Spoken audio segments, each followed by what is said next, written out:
Hey, thanks for clicking on my video. If this video helps you, please consider liking this video and subscribing to my channel. It is greatly appreciated and it really helps. Let's get to the video. Hello everyone, in this video we're going to talk about frequency and how we can use it to graph some sine functions from some models. So first of all, we think about trigonometric functions. They are periodic in nature.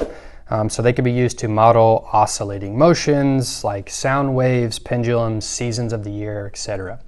So let's think about a couple vocabulary things. First of all, what is frequency? Well, it's just the reciprocal of the period. So we could say F is equal to 1 over P. Frequency is equal to the reciprocal of the period. We know period is supposed to be 2 pi over B, so that would be like B over 2 pi. We could also use the opposite of that. We could say the period is equal to opposite of, or the reciprocal of the frequency. So period is equal to 1 over the frequency. So this is just going to give us the number of cycles per unit of time. And we can graph a sine model of the form P is equal to A sine B of T. So that's what we're going to do in this example here. We have a frequency of 1,000 hertz, which is our cycles per second, and a maximum pressure of 20 millipascals. So let's start off and let's say that our frequency is equal to 1 over our period, right, or the reciprocal of the period. So we know our frequency is 1,000.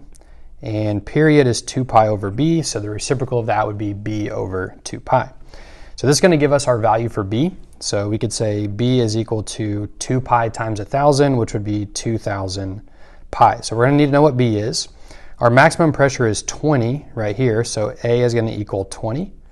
And so now we can go ahead and write our equation, or our function. We could say P is equal to 20, and then we have sine, and B is 2,000 pi. And then we have our time at the end. So that would be our function there. And so now let's talk about how we can graph it. Well, we know A, or our amplitude, would be 20. So we could label this as, let's call this 10, and let's call this 20. So this would be negative 10 and negative 20. Now, as far as our x-axis goes, let's talk about the period of the graph. So the period, we'll do it up here. So period would be equal to 1 over the frequency. And the frequency is 1,000. So our period would be 1 over 1,000. So I'll write that right here, 1 over 1,000. And now, like we've done in previous videos about how to graph sine, cosine functions, let's separate that into fourths. So if we have 1 over 1,000, then we could think about, okay, this would be like basically if we're splitting it into 4 thousandths. So this would be like 1 over 4,000, 2 over 4,000, which would be 1 over 2,000, and then 3 over 4,000. And then the 1 over 1,000 would be 4 over 4,000, and that's how we're getting that simplification. Okay, so now we just need a graph. We know that sine function, as long as we're not translating it up or down, we're going to start at the origin. And A is equal to 20, so we're going to go up here to 20. Then we're going to go back down to the x-axis. Then we would go down to negative 20, and then back up to our x-axis. So now we can draw this. This would be our model for our frequency here in this example. Oh, missed it there.